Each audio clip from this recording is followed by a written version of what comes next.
এখনকার মতো তোকে বিদায় জানাচ্ছি। ভালো থাকিস, যেখানেই থাকিস সুস্থ থাকিস, ভালো থাকিস, আবার আসিস আমার কাছে। শেষবারের মতো তোকে আদর করে নিয়ে আয় চলে।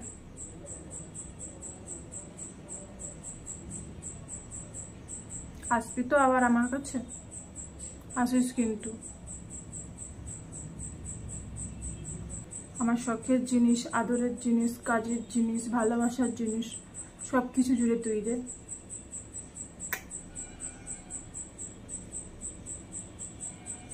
কি ভাবছো? কাকে এত আদর করছি? কেউ তো নেই আমার কাছে, কিছু তো নেই আমার কাছে, তাও কেন এত আদর করছি? কাকে আদর করছি কিছুই বুঝতে পারছো না তোমরা? সব বুঝতে পারবে। আর কি জন্য করছি, কিসের জন্য করছি, কেন এত দুঃখ, কেন এত কষ্ট, সব বুঝতে পারবে।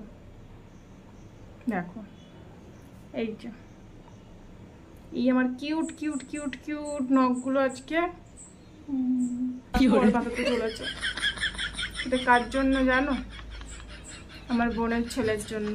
তাকে কোলে নেওয়া হয়, তাকে তেল মাখানো এসব করতে হয়, তো স্নান টান করাতে হয়, তো তাই এই নখগুলো তার জন্য জলাঞ্জলি দিতে হবে আমাকে।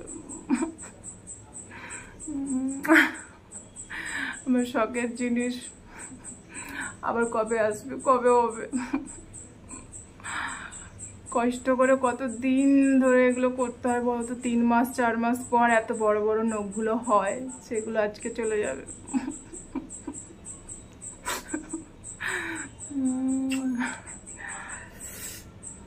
যাই হোক, আজকে তো কাটতেই হবে, কিছু করার নেই। অনেকদিন থেকে কাটবো কাটবো করে করে কাটাই হচ্ছে না, কাটতেই তো হবে। No, no, no, no.